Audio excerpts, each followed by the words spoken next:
How's it going, everybody? Jeff Slicky here, and I'm happy to sit down with Shelton Superintendent Wyeth Jessee here to kind of restart some good conversations and get ready to start the new school year. How you doing? I'm doing great, Jeff. Glad to be back on the radio with you. Yeah, it's exciting. It's been a little while, but we're back for the new school year.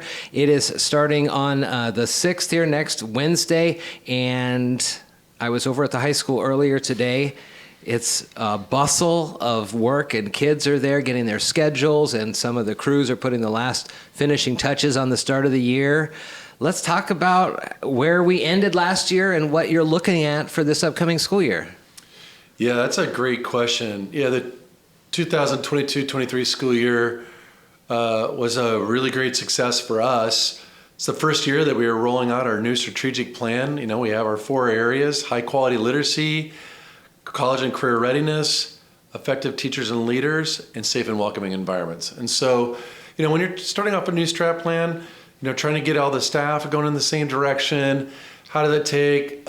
Some things you just have to revise on, but we had a huge reduction in our suspension rate and increases in our 9th grade on track, so they have 6 or more credits or after 9th grade. And some of that was just because of what you just saw today. Last year we had a orientation, 3-day orientation for our incoming 9th graders, something that our families had asked for. That's what our strategic plan represents, is what they want, what the students want.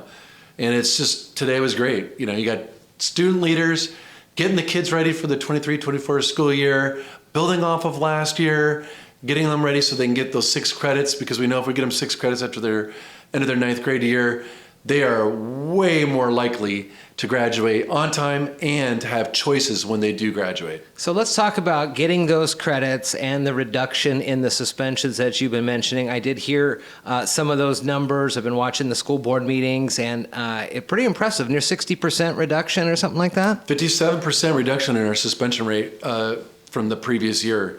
Obviously, 21-22 school year was a tough year, had some mixes, but also had lower attendance. So, you know, we know that when we are out building relationships, Jeff, that's what the staff did this year. Last year, they really focused on building relationships, greeting the kids at the door, giving them a do now task, let them know what the instruction's about, and then just really kind of just working with them when they were having some challenges, just using their tools in their toolbox.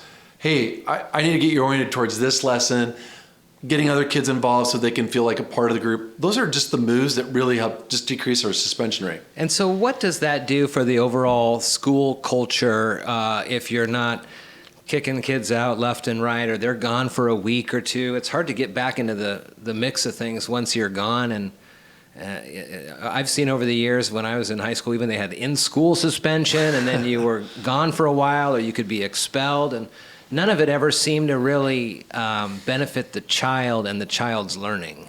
Let's just work right off that, right, Jeff? Just like even most people's experiences, you know, they know somebody when they were in school that was suspended, or some students got suspended a lot, and you're like, where did they go?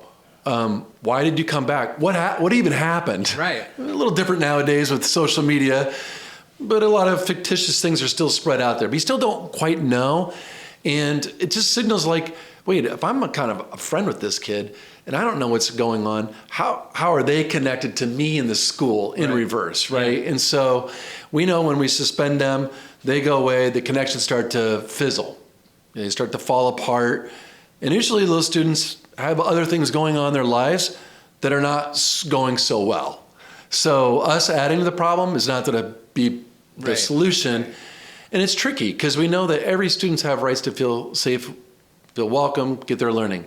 And sometimes the behaviors are telling us they're having a hard time being around their peers or in the classroom setting. So how can we read those signs early, know that, work on it, right, through good counseling, getting kids involved in before or after school activities, and then also just like choice and voice, you know, so that when they are in the classroom, it's not just, come on, Jeff, tell me you didn't sit through some lecture that maybe you did fall asleep or were pretty much working hard for it, right? So those are all those moves of building the relationships, seeing who the kids are that do need better supports outside of the classroom, and then inside the classroom is just making sure they're part of the lessons and that they are empowered in their own learning.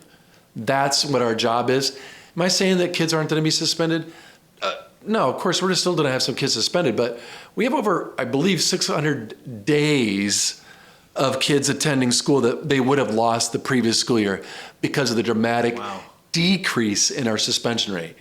Kids are threatening people. Yeah, it's a good time to go home, regroup, right? Let's as a staff figure out what they need, what we need to do to create more safety for them and everyone else, and then get them back into school as soon as possible, get them engaged, and then that's when we can get it. There might be some rough spots for some kids. I get it. Coming off COVID, there's still some residuals, shall I say, but we're a different school. We're a different school district. It seems to me like, I was thinking about COVID the other day and what a wild time that was, where we were home and not sure what was going on.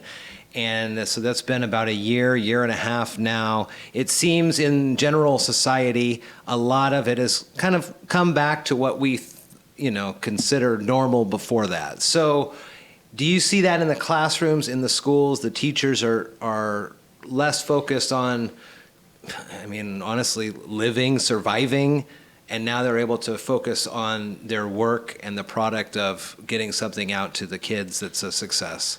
I think even last year, I'm in many different circles, not just in the classrooms, but, the school, the staff, the community. Look, people were still kind of tired and had some hangovers from COVID of just, kind of surviving. Just like you said, you're like, how do I start building out my circle? Right. I've hardly talked to my neighbors that much over the last couple of years, like a real conversation that was kind of light, not just talking about like, hey, what are you doing? Sure. Inside your house to stay safe. It's stuff that's just a lot more fun. And so I can feel the energy going into this school year. The kids look a lot more, just more smiles. Kids are super excited. We had our back to school event on last Saturday. I had many parents, including our families where English is not the primary language, say, I've noticed a difference. I noticed a difference in what you're doing in the schools to be safe and welcoming. And that's translating us to feeling more positive as we go into the school year. I'm watching the staff feel really a lot more energized. I feel like we're ready. I know what we're doing as a school district with our strategic plan. I got really good. I've been empowered. I got some new skills. Can't wait to start the school year. So the energy and just everyone helping support the school district, our community, just sets us up for success. You can just feel it, right? Yeah, that's great. I've been watching, like I said, some of the school board meetings on Mason Web TV. Mm-hmm. You get ebbs and flows on numbers when it comes to the topics of the day and things like that. The most recent hot topic that people have been talking about are the books. Yep. What's the story on that one? How are the books chosen? Is it from an OSPI down to the district level, down to the classrooms? Or let's talk about that a little bit. Yeah, I think the way to start when you start talking about books, let's just talk scale. Sure. So we know just in our own community, so communities of poverty, it's likely that the average number of books inside a household is one. Okay. So we got to get books in kids' hands. So that's why, to answer your question, I say, all right, how many books do we need? We need a lot of books. We're just at the book room at SHS, for example. It takes up 3 rooms, 3 full classrooms with shelving as tall as I am that are over 6 feet, literally thin walkways, all these books on the shelves. That's how many books we need for 1,500 kids just at Shelton High School. If you multiply that against the 4,400 kids that we got, we need 100,000 books, which is what we got. And so that's a lot of books, right, Jeff? Like 100,000 books we want to have on there. So we really start with our vendor list. There's a couple, pretty much 2 primary vendors that all school districts use across the United States. Especially those districts, if you're relying more on more books in more kids' hands like we are, which not every district does, in supplying, 500-600 books in a classroom, that's a lot to manage. So we do rely on our vendors to give us lists that are recommended for those texts. Again, all these other districts, hundreds of thousands of districts using these lists. And then we go through it and we try to screen through them. Are they a good fit for our model here as far as just genre-based? Are they a quality text? And then if they're not, we weed them out. And then, like sometimes when you just get a book and you see it, you just, it's not developmentally appropriate. Sometimes it just hits topics. Sometimes they could be gory. Sometimes they're just like about like, a little bit more violence than you want to take on, or they're talking about romance, and relationships. Maybe not so much for a fourth grader. Looks great for an eighth grader, right? Because we have to balance the things of their interest, right, with the teaching standards, which we are given, and then the books that are published. Sure. And there's a lot of trashy books out there. There's books that just really aren't good literature that are going to support the reading standards that well. So then we know that, hey, we got to go through this, we go through the appropriateness. And those are choice and selection. We're not forcing those books so the kids can sleep through those. Those go home. Parents and guardians can read through those. Teachers use them as model text sometimes. So it's like really it's not a big worry. Yeah, the big topic, people come to the board meeting, which again has been played out at many board meetings in communities, public libraries, and so on and so forth, across Washington State, across the nation, is what are these books that are being listed now and on watch list, and for a variety of reasons. Some of those books have some language in them, lewd or overly sexual content in them that it might not be for some families.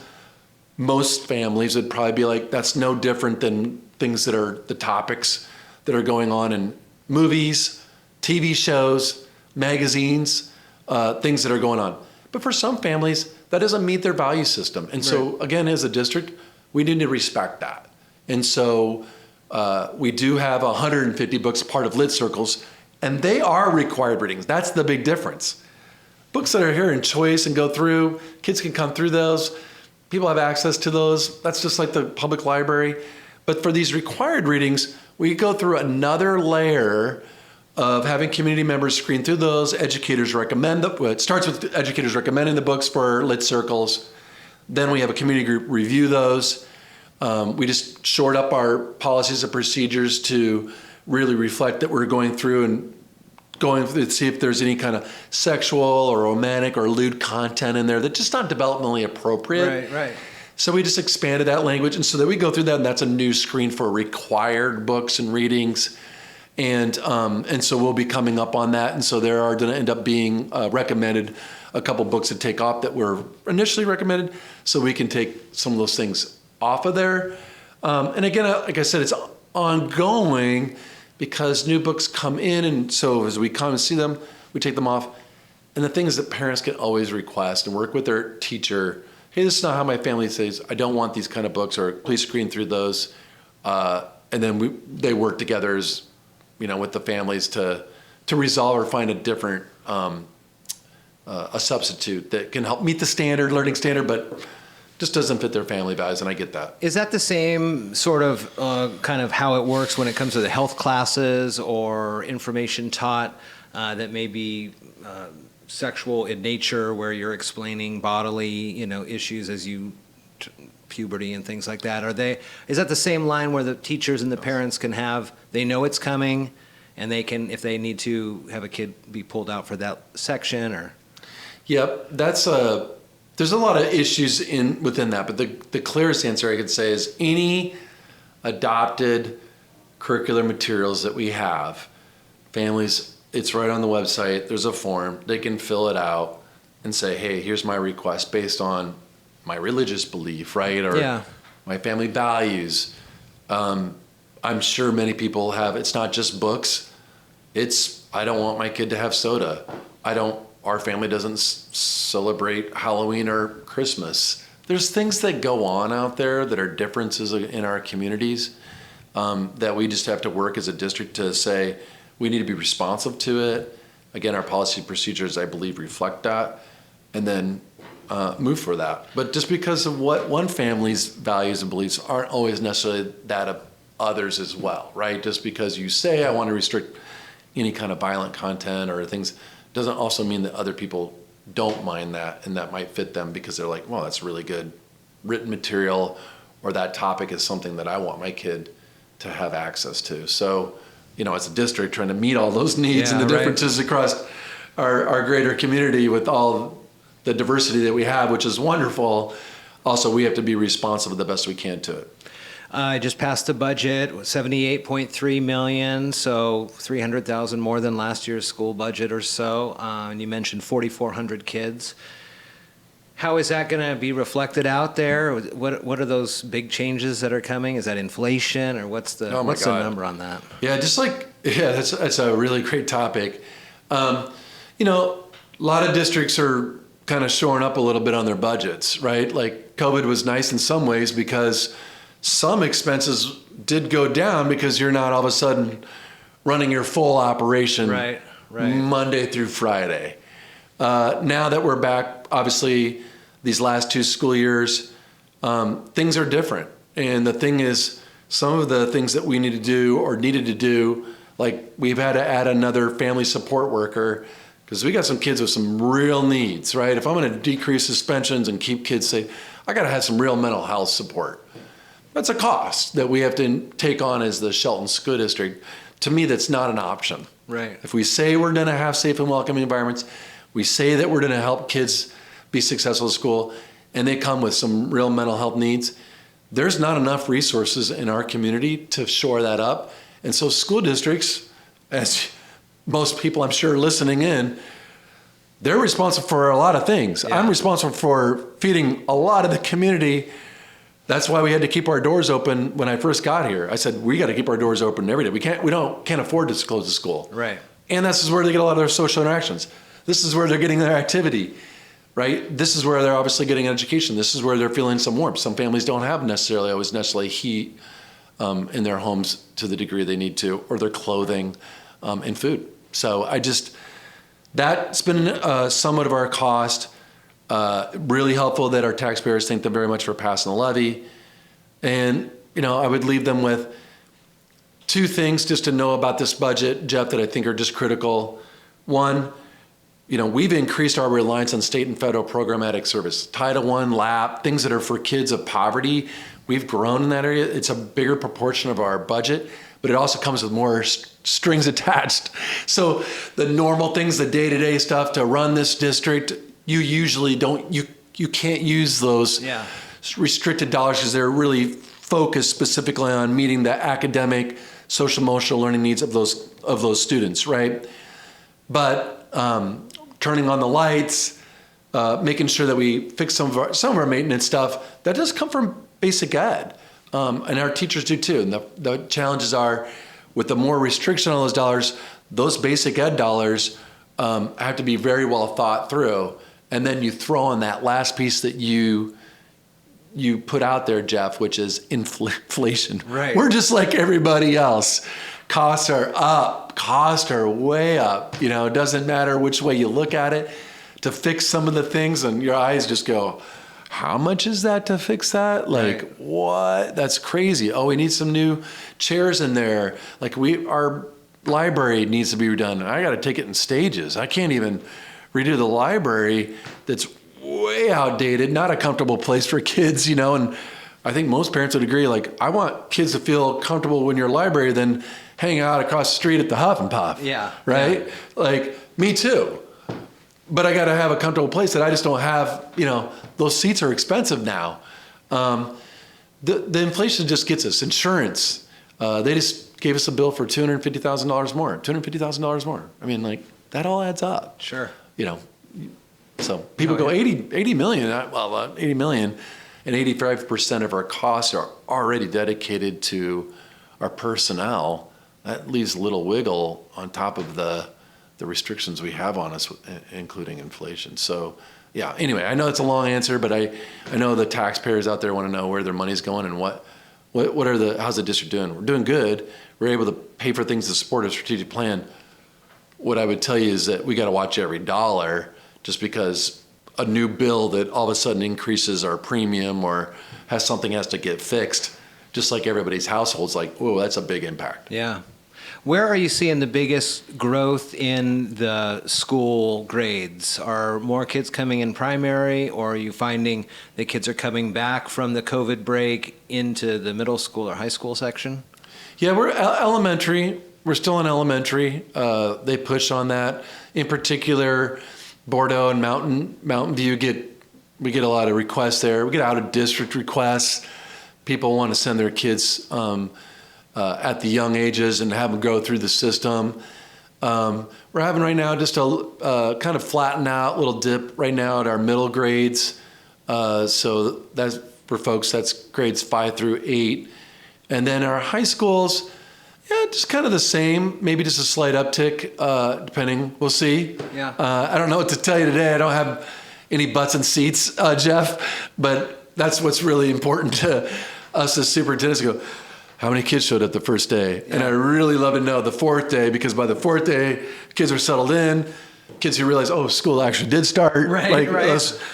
Those are the things that I'm like, all right, where are we at with the fourth day of enrollment? Because every kid does count for us. So those are, our enrollment's not down. Our enrollment's wasn't on a trajectory previous to COVID, was headed up. I'd say we just kind of plateaued this last year. And I'll just see this year. I just don't know. I don't project anything going down for sure. I just don't think we're going to have the big upswing. It's housing too, Jeff. Yeah. Come on. I mean, they're growing up in North Mason School District. They just built a bunch of housing up there. I wish we could do the same here. That's actually what a lot of our teachers want to live here in this community. Sure. There's nowhere for them to move to, Jeff. Yeah. So that's going to get us to. Finally, let's talk about the 3 high schools. And now that Cedar's been kind of going strong for a little bit and Choice has been there as well, are kids seeing those different paths and options and able to kind of make those choices? Love that question, Jeff. The Shelton School District, like I said before, was not what it was in the past. It's different today. I want everybody to hear that. When people sometimes say, "Oh, yeah, it's a tough logger town or whatever," and fighting and all this, I'm like, go walk on the campus. We now got a ton of kids that are just sitting there leading other kids. They got a ton of things for pathways at our high school. We have an open house Friday, September 8th. Love everybody to show up at 5 o'clock. Come see what's going on. Cedar and Choice will have desks there too. And so the reason one of the things that were different is that, over COVID, we opened up a alternative high school called Cedar. It split off from Choice. They've had 100% graduation, Jeff. What? All 3 years they've been open, right? And it's really, it's a project-based learning school. We're in partnership with the Olympic College. It's on the campus there. And it's really for kids that are, mostly kids that are looking to go to post-secondary experiences at a 2 or 4 year institution, right? Community college or college tends to be a little bit more of the track for them. SHS has got a little, something for everyone.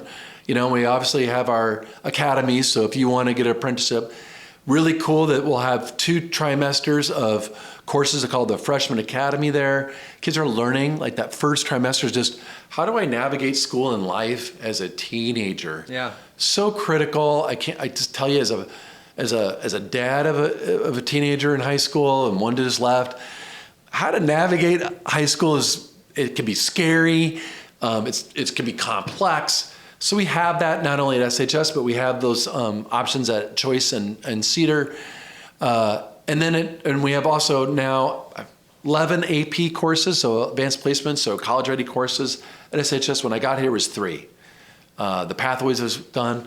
As you very well know, we built out our apprenticeships, so we're really trying to get kids be able to shadow or go out and have experience, and sometimes even paid, Jeff. Yeah. That's awesome, right? We want that. And then Choice really is it right now working to transform itself. It's such a family atmosphere. We need Choice. Mason County needs Choice because it is a place where kids get that lot more individualized attention for them. Because if you don't have enough credits and something's gone wrong and things can fall apart, Choice is there to pick you up, get you to get credit retrieval so you can get back on track. And that's where we bought an extra family support worker to work full-time there, along with a full-time counselor, right, at a smaller high school to wrap around those kids so we can get to the root issues in addition to helping them get credits, right? Because sometimes for some of those kids walking the door, it's not really so much there to get credit or like how to figure out life or Right. get help. Right. So that's what we're changing different there. And so I'm really proud about those efforts. It'll take us some time, but I feel great that we have those options, those 3 high schools. Yeah, yeah. I mean, I didn't have those types of different paths when I was in high school or anything. Well, I heard somebody just had a conversation last week. It was like, I don't remember ever like these kind of different high schools and stuff like that. And they might have even existed to some degree, but not to the extent that like we have for a district our size. Yeah. It's really robust. And so we're fully vested in that model for us. It's working and it helps meet the needs of the students we have to serve. Well, the Shelton School District's getting ready to start on the 6th, and that open house is an important one, Friday the 8th, and it goes from 5 right up until kickoff from the home football game against Bremerton. So that'll be a great reason to stick around, too. And we'll continue these conversations as the school year goes on. Thank you. Food trucks. Oh, yeah, I heard about it. Coach told me that there's going to be food trucks. That might be the selling point, but thanks so much, Jeff.